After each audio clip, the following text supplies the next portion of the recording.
શિવાજી, ભોસલે વંશના છત્રપતિ શિવાજી. લોકો મને ભારતના મહાન શાસકને રણનીતિકાર તરીકે ઓળખે છે ને.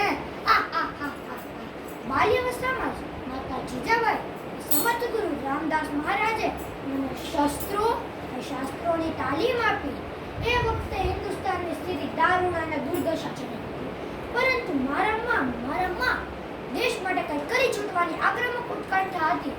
પરંતુ શાસ્ત્રો અને સૈનિકોનો ભાવ હતો છતાં મોગલો અને અંગ્રેજોની અવચંડાઈની સામે વેગલે હાથે અડીખમ પડીને ઊભો રહ્યો અને દુશ્મનોને હંફાવતો રહ્યો.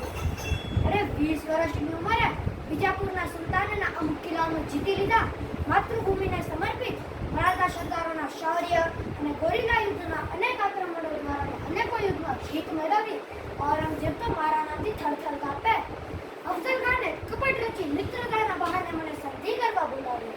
છૂટો પ્રહાર કરે તે પહેલા મેં વાઘ નથીની છાતી છીણી નાખી. પ્રતાપગઢના કિલ્લા પરથી તોપ ફોડી મેં લલકાર ફેંક્યો.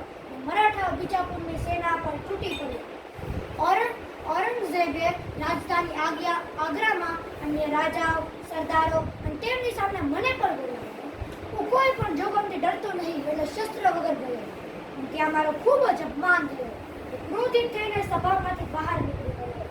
પરંતુ ઔરંગઝેબે મને કેદ કરી દીધો. પરંતુ ફોડાદીના મોટા ટોકરામાં છુપાઈને છટકી ગયો અને મહારાષ્ટ્ર પહોંચી ગયો. સૂઝ બૂઝ અને અષ્ટપ્રધાન મંડળની સામે મોગલો અને અંગ્રેજો આખરે હાર્યા. પછી મેં મરાઠાનો ભોગવો ધ્વજ લહેરાવ્યો અને ત્યાં મારો રાજ્ય અભિષેક થયો.